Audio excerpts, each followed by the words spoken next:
田辺さん、私は見た。確かにジュラ紀の生物だ。In 1954, a fishing boat named the Lucky Dragon No. 5 was exposed to nuclear fallout after straying too close to hydrogen bomb tests in the Bikini Atoll. 23 men were exposed, one of which passed away due to acute radiation syndrome. The same year, Toho Studios producer Tomoyuki Tanaka was flying home from a trip to Indonesia. As his plane passed over the sea, he suddenly came up with the idea of a story about an ancient creature awakened by nuclear testing. Inspired by the works of Willis O'Brien and Ray Harryhausen, specifically King Kong and the Beast from 20,000 Fathoms, Tanaka recruited director Ishiro Honda and special effects wizard Eiji Tsuburaya to work on this new project. The result was one of the most important films ever made. 9 months after the Lucky Dragon incident, Gojira was released in Japanese theaters. Far from your average monster movie, Godzilla directly reflected the post-war fears and anxieties of Japanese citizens.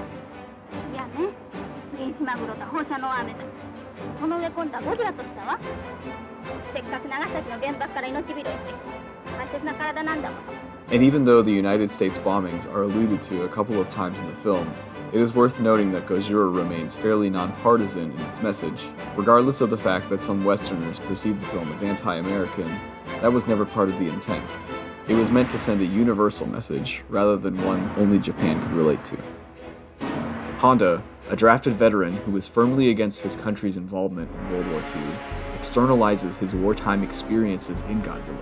Impressive special effects sequences of urban destruction are coupled with the tragic victims caught in the mayhem, effectively transforming the trauma of war into art.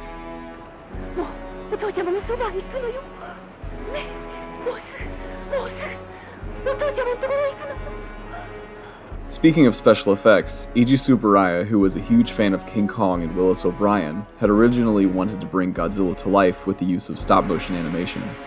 Since the process would have exceeded the film's budget and filming schedule, he successfully brings Godzilla to life with the use of miniatures and suitmation, thus giving birth to what is now known as Kaiju Eiga. Godzilla was played by stuntmen Haruo Nakajima and Katsumi Tezuka. Tezuka struggled inside the heavy costume, so Nakajima is in the suit for the bulk of the film. Nakajima would go on to play Godzilla all the way into the early 70s, and Tezuka would play many other Toho Kaiju afterwards. Godzilla's design, being a cross between a T-Rex and a Stegosaurus mutated by radiation, bears the same scars of those maimed in the bombings of Hiroshima and Nagasaki.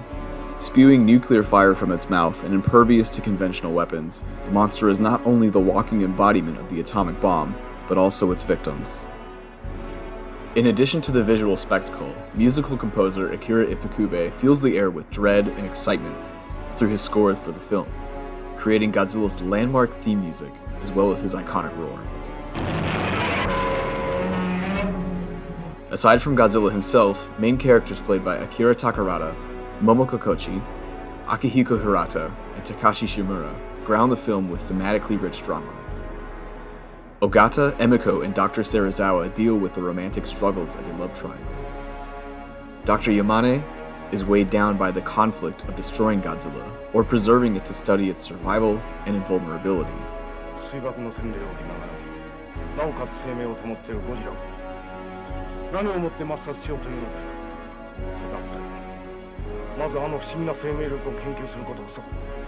And most notably, Serizawa bears the heavy burden of having created a superweapon capable of destroying Godzilla, but also fears it falling into the wrong hands.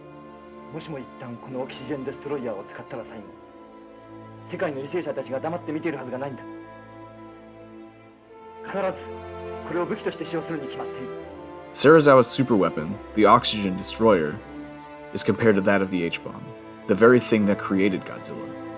And once it is used to defeat the beast, it is not a happy moment. The tragic hero takes his own life in the process so that it may never be used again. Our characters are left only with the thought of another monstrosity appearing if nuclear testing continues.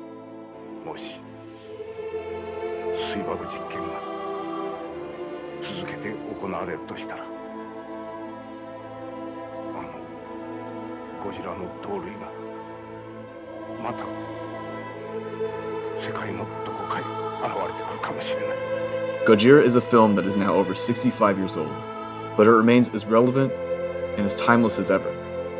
Regardless of whatever conflicts mankind may find itself in, Godzilla's original message should remind us to remember our humanity and strive for a better world to live in. For all things giant monsters and Japanese science fiction, stay tuned to Black Hole Planet.